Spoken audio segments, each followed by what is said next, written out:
তখন আমি 1 মাস থাকি ওখানে। থাকার পরে যেটা হয় আর কি, মেয়েদের যে মানে মাসে মাসে পিরিয়ড হয় আর কি, এটা হয়ই না। না হওয়ার কারণে আমি কাউকে জিজ্ঞেস করি, একজনকে জিজ্ঞেস করি, তখন সে পাত্তা দেয় না, বলে কি আই তুই তো আবি এটা বিয়ে, তোর কি হবে, মানে উনি আরো হাসে। তো ওই জিনিসটা আমি কারোর কাছে কিছু বলতেও পারতেছি না, বা জিনিসটা নিয়ে কোনো আলোচনা যে করব সেটাও পারতেছি না। মানে আপনার মধ্যে কি কোনো ভয় বা সংশয় ছিল, বা আপনি কি বিষয়গুলো জানতেন যে আমি এটা না হওয়ার মানেটা কি? অবশ্যই জানতাম না যে এভাবে। সেটাই আমার প্রশ্ন ছিল যে আপনি জানতেন না বিষয়টা। জানতাম না। ওকে, তারপর আমরা শুরু করতে চাই একেবারে ছোটবেলা থেকে, যেখান থেকে আপনার বলার আছে, আপনার যেখান থেকে মনে পড়ে। আমাদের ফ্যামিলিতে আমার বাবা মা 2 বোন 1 ভাই। তো আমাদের ফ্যামিলিটা মোটামুটি ভালোই সুখেরই ছিল। বাবা কি করতেন? বাবা ইন্ডিয়ার ব্যবসা করতেন, মানে ইন্ডিয়া থেকে কাঠ এনে তারপরে বাংলাদেশে বিক্রি করতেন। আচ্ছা, মোটামুটি ব্যবসা ভালোই ছিল। জি। তো আমি ছোটবেলা থেকে একটু অন্যরকম ছিলাম, যে কখনো আমার মা আমাকে বলতেন না যে তুমি আরবি পড়তে যাও। আচ্ছা, আমি নিজে থেকেই যেতাম। কখনো আমার স্কুলে যাওয়ার কথা আমার মা আমাকে বলেনি, আমি নিজে থেকেই যেতাম। আচ্ছা। যখন আমি ক্লাস 1-এ পড়ি, তখন আমার বাবা মানে 10,000 টাকা আমার আম্মুকে দেয়, বলে যে এই টাকাগুলো রাখো, কালকে মাল কিনতে হবে। আচ্ছা।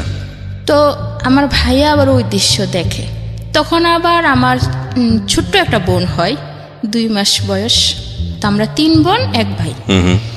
তো আমার আম্মু আমার ছোট বোনকে দোলানিতে শুয়ে দিয়ে মানে নদীতে গোসল করতে যায় আমাদেরকে নিয়ে। তা আমার ভাইকে বলে যায় যে তুমি একটু তোমার বোনকে দেখো। আমার ভাই কি করে, ওই সুযোগে ওই 10,000 টাকা নিয়ে সে পালিয়ে যায়। কোথায় যায় সে কেউ বলতে পারে না। আমার আম্মু অনেক কাঁদে, তাকে অনেক খুঁজে, কিন্তু কোথাও তাকে পাওয়া যায়নি। তো আমার বাবা একটু অন্যরকম ছিলেন, কারণ মেয়েদের পড়াশোনা করা বা ছেলেদের লেখাপড়া করানো এগুলো মানে পছন্দই করতেন না। আমার মা পছন্দ করতেন, কিন্তু বাবা পছন্দ করতেন না। ওকে। তো আমার ভাইয়া চলে যাওয়ার পর প্রায় 1 বছর মানে নিখোঁজ থাকে। আমার মা অনেক কান্নাকাটি করেন যে আমার ছেলেটা কি বেঁচে আছে নাকি মরেই গেছে। তো বাবা বলতেন যে ঠিক আছে, আমি তোমার ছেলেকে খুঁজে নিয়ে আসবো। আপনার ভাইয়া যখন এরকম পালিয়ে যায় তখন তার বয়স কত? তখন তার বয়স 15 থেকে 16 বছর হবে। ঠিক আছে, তখন আপনার বয়স কত? তখন আমার বয়স, আমি ক্লাস 1-এ পড়ি, 5 বছর বয়স। তো ভাইয়াকে খুঁজতে খুঁজতে একসময় বাবা খুবই অসুস্থ হয়ে পড়েন। তো বাবা আমাদের ভৈরব রায়পুরা থানা, ওখানে আমার একটা হুপু আছে, হুপুর বাসাতে যান অসুস্থ অবস্থায়। তো ওখানে গেলে আমার হুপু দেখে চিকিৎসা করায়, কিন্তু ভালো হয় না। জি। তো আমার হুপু বলতেছে যে ভাই তুমি তো এখানে আসছো, কিন্তু তুমি যদি এখানে মারা যাও তাহলে তোমার স্ত্রী সন্তান তোমাকে দেখতে পারবে না। ওকে। এক কাজ করো, তুমি বাড়িতে চলে যাও। তা আমার মা এক কাজ করে, আমাকে নিয়ে অনেক দূরে একটা হুজুরের কাছে যায়। আচ্ছা। গিয়ে হুজুরের পায়ে হাতে ধরে কাঁদতে থাকে যে আমার একমাত্র ছেলে, তার বাবা অসুস্থ, এখন সে যদি বাড়িতে না আসে, যদি তার বাবা মারা যায়, তাহলে আমার স্বামী বলে যে ও নাকি ওকে মাটিও দিতে পারবে না, তাহলে একটা সুখ থেকে যাবে। তো উনি বলে কি মা কেঁদো না। তো শনিবারে যাই আমাকে নিয়ে, তো উনি কিতাব দেখে 2টা তাবিজ লিখেন, যদি আপনার ছেলে জীবিত অবস্থায় থাকে তাহলে 7 দিনের ভিতরে ফিরবে, আর যদি না ফিরে তাহলে ভাববেন যে আপনার ছেলে মারা গেছে। তো আমার আম্মু না তাই করে, শনিবারে তাবিজটা না রাখে। দেখা যাচ্ছে বৃহস্পতিবার রাত্রে 9টার দিকে আমার ভাইয়া বাড়িতে পৌঁছে যায়। জি। তো আমার ভাইয়াকে দেখে আমার আম্মু অনেক কাঁদতে থাকে যে তোর বাবা অসুস্থ, তুই কোথায় হারিয়ে গেছিলি। তখন ভাইয়াও কাঁদতে থাকে, বাবার পায়ে যায় পড়ে, আমি ভুল করছি, আমাকে ক্ষমা করে দাও। তো আমার বাবা বলে কি না, সন্তানে যতই ভুল করুক মা বাবার কাছে ভুল মনে হয় না, আমি তোমাকে ক্ষমা করে দিছি। ওকে। তো আমার ভাইয়া আসার পরে 21 দিন পরে কি আমার বাবা মারা গেছে। তো আমার অনেক কষ্ট লাগে যে অল্প বয়সে, এত ছোট্ট বয়সে আমার বাবাকে আমরা হারিয়ে ফেললাম। তো এমনিতে অভাবের সংসার বেশি একটা উন্নত ছিল না। আমার ভাই আমার মা দুজনে রুজি করে, একটু জমি ছিল, ওইগুলা কিছু বিক্রি করছে, আর কিছু বাড়িটা ছিল, ওরকম করে আমাদের দেখা যায় 5 পর্যন্ত পড়ানোর মোটামুটি আমার মা আমাদের নিয়ে চলতেছে। ঠিক ওই অবস্থা আমার 5-এর পরীক্ষা শেষ, তো আমার ভাইয়া চট্টগ্রামে থাকতো, জি ওখানে থেকে কাজ করতো। ওখানে আবার আমার বাবা আমার মাকে বিয়ে করার আগে আরেকটা বিয়ে করছিল, তো ওনার ওই মানে আমার বড় আম্মু মারা গেছে। জি তো ওনার আবার একটি মেয়ে আছে, উনিও আবার চট্টগ্রামে থাকে, ওনার ওখানেই বিয়ে হয়। আমাকে নিয়ে আমার ভাই ওখানে যায় বেড়ানোর জন্য। তা আমি বেড়াতে যাই, আবার বোনের বাসায় থাকি। তো বোনের একটা দেওর আছে, মানে উনি মাঝে মাঝে আসতেন, তখন আমার বয়স মনে করেন 10 বছর বয়স। জি কিরকম জানি খারাপ নজরে তাকাইতেন আমার দিকে। তো আমার কাছে খুবই যন্ত্রণা মানে মনে হইতো যে ওই লোকটা এরকম কেন, এভাবে তাকাচ্ছে কেন আমার দিকে। এক পর্যায়ে ও কি করে আমার হাতে ধরে টেনে ধরে আমাকে, তা আমি কোনো রকমের ছুঁইটা পালাইয়া যাই। তো আমি ভাইয়াকে বলি, ভাইয়া আমার না এখানে থাকতে ভালো লাগে না, আমি বাড়িতে চলে যাব, আমি এখানে থাকবো না। তো ভাইয়া আবার 2-3 মাস পরে আমাকে সিলেট নিয়ে আসে, বাড়িতে চলে আসি। আসার পরে আমি আমার মামার ক্ষেত আছে, মানে আলু করে, অনেক কিছু চাষ করে ওরা, ওদের ওখানে যাই মানে আলু তোলার জন্য। জি তো মামা বলে কি যে না, তোরা আলু তুলবি না, তোদের আলু তোলার কোনো প্রয়োজন নেই, তোর মা ভালো না। তো এই কথাটা বলার পরে আমার অনেক খারাপ লাগে যে আমার মা ভালো না, কি করছে আমার মা, এক্স্যাক্টলি কাকে প্রশ্ন করব। একদিন মা বড়ই পারতে বড়ই গাছের তলায় যায় আর কি, অনেকটা দূরে, মানে মাকে কিভাবে প্রশ্ন করব, আর একাকি কোথাও আমি মাকে পাচ্ছি না যে এই প্রশ্নটা আমি করব। জি তো ওখানে যাওয়ার পরে আমি আমার আম্মুকে বলি যে মা, ওরা কি বলে এসব, লোকেরা বলে তুমি নাকি ভালো না, কি করছো মা তুমি? কই আমি তো কিছু করি নাই। তারপরে আমি মনে করেন সপ্তাহখানিক থাকার পরে আমি বুঝতে পারি এবং কি জানতে পারি যে আমাদের প্রতিবেশী একজন, মানে আমাদের সম্পর্কের দুঃসম্পর্কের মামা হয়, তার সাথে আমার মায়ের বিয়ে হয়ে যায়। ও ওকে। তো আমার ভাইয়া আসছে, আমার ভাইয়া বাজারে ঘাটে যায়, সেও শুনে তার কাছে খুবই খারাপ লাগে, সম্মানে বাঁধে। তো আমার ভাইয়া এক পর্যায়ে রাগ করে বাড়ি বিক্রি করতে চাই, তো গ্রামের লোকজন কিছুতেই বাড়িটাকে বিক্রি করতে দেয় না। তো বলে কি, তুমি যখন বিয়ে বসে গেছো আমাদের দিকে তাকাইলে না, তাহলে আমার ভাই বোন নিয়ে আমি যেদিকে চোখ যাই আমি ওদিকে চলে যাব। তো উনি কি করেন, আমাদের 3 বোনকে নিয়ে চলে যেতে চাই, কিন্তু আমার ছোট্ট বোনটা ছোট্ট ছিল 3 বছরের মতন, তো ওকে রেখে দেয় গ্রামের মানুষ, কিন্তু আমাদেরকে রাখিনি। তো আমরা 2 জনকে নিয়ে চট্টগ্রামে চলে যাই। যাওয়ার পর আমি এত ছোট যে কোথায় যে কাজ করব সেটা আমার পক্ষে সম্ভব না, বা কেউ আমাকে নিবেও না। তো ভাইয়া বলে যে কি কাজ করো, আমি একা কাজ করে তোমাদের পালবো। আবার আমার ছোট বোনটাকে স্কুলে ভর্তি করে দেয় ওখানে নিয়ে, কিন্তু আমাকে স্কুলে ভর্তি করে না, আমাকে কাজের জন্য চাপ দিতে থাকে। তা আমি বিভিন্ন অফিসে যাই চাকরি নেওয়ার জন্য, কিন্তু কোথাও আমার চাকরি হয় না। লাস্ট পর্যন্ত আমি একটা সুতার ফ্যাক্টরি, ওখানে গিয়ে কাজ করি। 1 সপ্তাহ কাজ করার পরে নাইট ডিউটি আসে, জীবনে কখনো জেগে থাকিনি।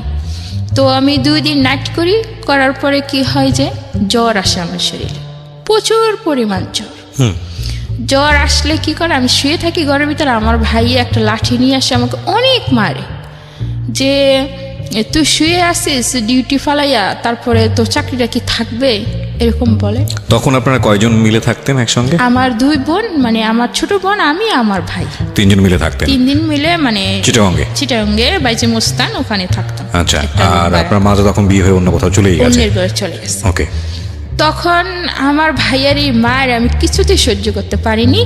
তো মায়ের খেয়ে আমি ওই আমার এই সৎ বোনের কাছে যাই, যে বলে যে আপা তুমি আমার যে কোনো একটা কাজের ব্যবস্থা করে দাও। বলতে সৎ বোনটাকে মানে আমার বাবার আগের তরফের মেয়ে। ও, আগের তরফে আমার একটা বিয়ে ছিল। আচ্ছা, বিয়ে ছিল, মানে উনি মারা গেছে, তো উনার একটা মেয়ে থাকে। তো উনি আমাদেরকে বেশি একটা কেয়ার করতেন না, মানে দেখতে পারতেন না, আশ্রয় দিতেন না, ভালোবাসতেন না আমাদেরকে। তবুও আমি ওনার কাছে যাই, বলি যে আমাকে একটা চাকরি দাও বা একটা কাজ দাও, আমি ভাইয়া আমাকে মারে, আমি ওখানে থাকবো না।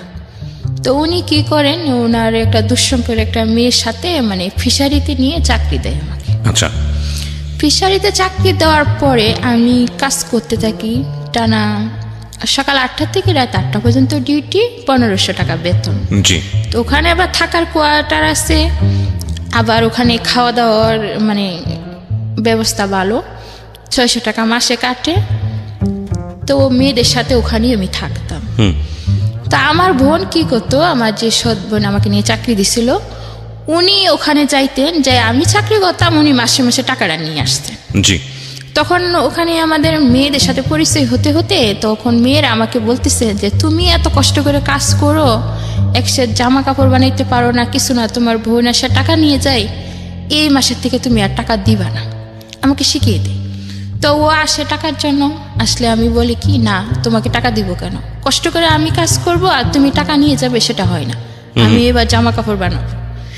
তখন আমি কেরানিকে গিয়ে বলি যে আপনি আমার বোনের হাতে বেতন দেন কেন, আমার বোন কাজ করে না আমি কাজ করি, তুমি এই কাজ করো, তাহলে আর টাকা আমার কাছে দিবেন।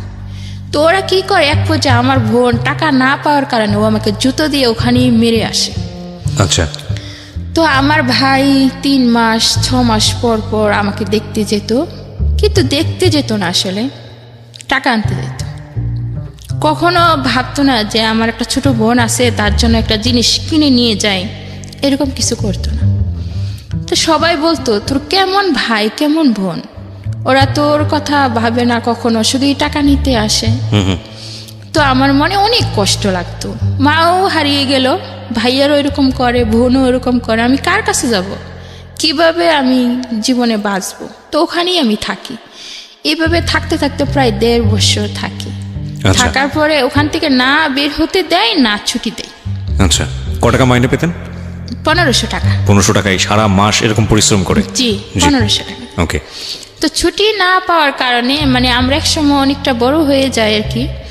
তো ওখানে আবার মনে করেন মেয়েদের সাথে চলতে চলতে থাকতে থাকতে আমি আবার অনেকটা বড় হই, আবার অনেকটা চালাকও হয়ে যায়। তখন ওখানে মেয়েদের সাথে মিশতাম, চলতাম, ভালোই কাটছিল সময়গুলো। তো ওখানে একটা ছেলে আসে, মানে তাদের বাড়ি হচ্ছে বরিশাল। তো ও আসার পরে না অনেক দেখতে শুনতে খুবই ভালো ছিল, স্মার্ট ছিল, তো সবাই ওকে পছন্দ করত। তো সবাই কথা বলতো, কিন্তু আমি তার সাথে কখনোই কথা বলতাম না। আর আমার একটা সুনাম ছিল ওই অফিসে, যে আমি কথা কম বলতাম এবং ভদ্রতা ছিল বেশি আমার মাঝে।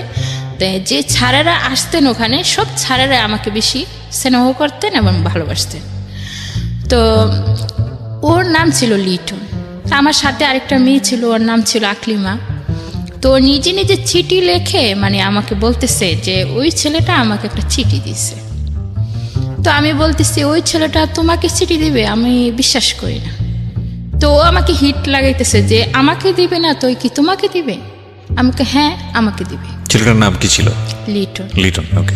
তো আমি বললাম, ও আমাকে সাথে চ্যালেঞ্জ করতেছে যে 1 সপ্তাহ টাইম, যদি তুই এই চ্যালেঞ্জে জিততে পারস তাহলে আমি তোকে 1000 টাকা খাওয়াবো, আর যদি তুই হেরে যাস তাহলে আর তুই আমাদেরকে 1000 টাকা খাওয়াবি। ওকে। মানে এরকম একটা বাজি ধরে আর কি আমার সাথে। তো আমি কই ঠিক আছে। তো ছেলেটা দিনে ডিউটি করতো, আমরা নাইট ডিউটি করতাম। তো ওরা বের হতো আর আমরা ঢুকতাম, ঠিক ওই অবস্থায় ওর সাথে আমার দেখা হতো বেশিরভাগ সময়। তো আমি আগে থেকে বুঝতে পারতাম যে ছেলেটা আমাকে অবশ্যই পছন্দ করছে। তো আমি ওকে দেখেই হাসতাম। তো ওরকম হাসতে হাসতে 1-2 দিন পরে ও কি করে নাইট শিফটে চলে আসে। তো আদার পিসের কাজ হতো ওই অফিসে বেশিরভাগ। আদার পিসের কাজ হইলে দেখা যাইতো কি ওরা আর আমরা একসাথে মিলেমিশে কাজ করতে হইতো। মানে আমি, আমার আরো 2টা বান্ধবী ছিল, সুমি, জমিলা, আমরা 3 জনই এক সমান সমবয়সী ছিলাম। তো ওরা আদার পিসের যে স্যারগুলো ছিল, যে ভাইয়ারগুলো ছিল আর কি, তো ওরা আমাদেরকেই বেশি পছন্দ করতো, অন্য সব কোনো মেয়েকে পছন্দ করতো আর সবাইকে বের করে দিত ফ্লোরে, আমাদেরকে রেখে দিত। তো আমরা ওই কাজগুলো করলে স্যারেরা আমাদেরকে বোনাস দিত। জি। তো এইভাবে ওই ছেলেটা মানে আস্তে আস্তে ওর সাথে আমার কথা হয়, কথা হইতে হইতে একদিন আজানের আগেই কাজ শেষ হয়ে যায়। আচ্ছা। তখন ওর একটা বন্ধু দিয়ে, ওই অফিসের মধ্যে আবার বিদেশি অফিস ছিল, তো অনেক ফুলের বাগান ছিল, দেখতে খুবই সুন্দর ছিল অফিসটা। তো ফুল আইনে আমার সামনে ধরে রাখছে। আমি বলতেছি কি ব্যাপার, ফুল আসলো কই থেকে, আপনি আমাকে ফুল দিচ্ছেন কেন? আমি তো দেই নেই, একজন তোমাকে ফুলগুলো দিছে। কে দিচ্ছে? লিটন। আমি তখনও 1 সপ্তাহ পূর্ণ হয়নি, 1 সপ্তাহ পূর্ণ হতে 2 দিন বাকি আছে। তো ফুলগুলো দেওয়ার পরে আমি নিছি, মানে আমি তাকে বুঝাইছি যে আমিও তাকে পছন্দ করি। জি। পরের দিন ও আমাকে একটা চিঠি দেয়। চিঠিতে অনেক কিছু লেখা থাকে যে ও আমাকে পছন্দ করে, ভালোবাসে। তখন এই চিঠিটা আমি আবার আমার ওই যার সাথে আমি মানে বাজিয়ে রাখছি তাকে পড়ে শুনে আমাকে, শুনো তুমি আমাকে 1 সপ্তাহ সময় দিছিলে, আর 1 সপ্তাহের মধ্যেই আমি কিন্তু জিতে গেছি। তারপরে ও আমাকে 1000 টাকা দেয়, দিলে আমরা সবাই বান্ধবীরা মিলে খুব মজা করে খাই, মানে অনেক কিছু কিনে খাই। খাওয়ার পর আমার উদ্দেশ্য হলো যে আমি আর ওর সাথে কখনোই কথা বলবো না, জাস্ট এটা একটা মজা ছিল। তো ও তো সত্যি সত্যি আমাকে মন থেকে ভালোবাসতো। তা আমি কথা না বলার কারণে সে আমাকে অনেক খুঁজতে থাকে, মানে আমাকে অনেক রিকোয়েস্ট করতে থাকে, সবাইকে দিয়ে খবর পাঠায়, সিটি দেয় যাতে আমি ওর সাথে 1 মিনিটের জন্য হলো কথা বলি আর কি। তো ওরকম করতে করতে ওর প্রতি আমার একটা মায়া কাজ করে, আমিও ওর সাথে কথা বলি। বলতে বলতে এক সময় একদম সুন্দর একটা সম্পর্কই তৈরি হয়ে যায় আমাদের মাঝে। তো 1.5 বছর হয়ে যাওয়ার পরে আবার কি হয় যে তার মধ্যে 6-7 মাসের বেতন আমাকে দেয়, আর 6-7 মাসের বেতন আমাদের ওরা আটকে দেয়। মানে আমরা ওখানে থাকতে চাচ্ছি না, মানে আমরা চলে যাব অন্য কোথাও। আচ্ছা, ওই গৃহবন্দী হয়ে থাকতে আমাদের ভালো লাগে না। আর ওদের কথা হচ্ছে যে ওই 3টা মেয়ে খুবই ভালো কাজ পারে, আমরা কখনো ওদেরকে হাতছাড়া করব না। তো আমাদেরকে ছুটি দেয় না, ওখানেই মানে বন্দী হয়ে থাকতে হয়। তো একদিন সকাল সকাল কাজ শেষ হয়ে যায়, তা আমরা বুদ্ধি করি, আমি, জমিলা আর সুমি, যে আমরা এখান থেকে পালিয়ে যাব, বেতন যা আছে এগুলো সব ফেলেই পালিয়ে যাব, এখানে থাকবো না, গৃহবন্দী হয়ে থাকতে ভালো লাগে না। তো আমরা ফ্যাক্টরির সমস্ত সাইড মানে ঘুরতে থাকি আর কি, যে কোন দিক দিয়ে পালানো যায়, গেট দিয়ে তো আর বাইরে হইতে দিবে না। তো একটা দারোয়ান ছিল, মিজার নাম, উনি বলতেছে কি ব্যাপার তোমরা এত ঘোরাঘুরি করতেছো, পালিয়ে যাবা নাকি? আমি বলতেছি আরে না, পালাবো কেন, যাইলে গেটের সামনে দিয়ে যাব, পালাবো না। তো আমরা কি করি, ঘরে যাই, ঘরে গিয়ে লাইট বন্ধ করে নিজেদের ব্যাগ গুছাইয়া ওই ওয়ালের ও পাশে যেতে হবে যে কোনোভাবে। এখন জমিলা একটু পাতলা সাইজের ছিল, ও পার হয়ে যায়, আমিও পার হয়ে যাই, সুমিও পার হতে পারে না। তো ওরা কষ্ট করে টাইনে মাইনে আমরা তুলে 3 জনেই পার হয়ে অনেকটা দূরে চলে যায়, যে একজনের বাসায় জামা কাপড়গুলো রাখি, কিন্তু অফিসের লোক ঠিকই ধরে ফেলে যে আমরা পালিয়ে যাই।